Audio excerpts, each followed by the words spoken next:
Place equal 4-inch length of light body rubber base catalyst and base on the mixing pad. Mix until homogeneous.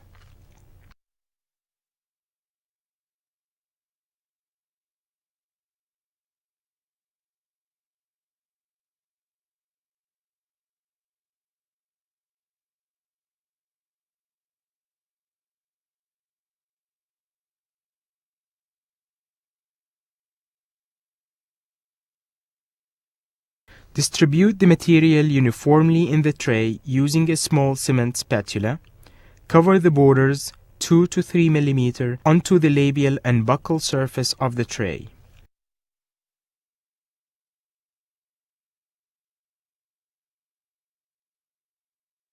Remove the gauze from the patient's mouth. Standing to the right of and in front of the patient, reflect the patient's cheek with a mouth mirror and rotate the tray into the patient's mouth.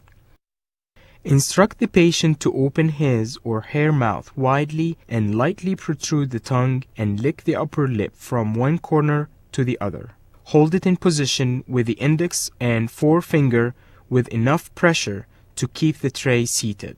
The vestibular tissues may be briefly and lightly border molded for about 30 seconds after the tray has been seated.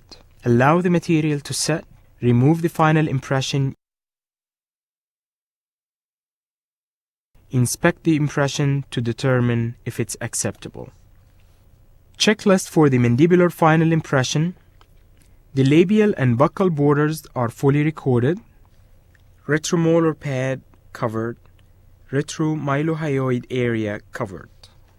No tray showing through the impression material.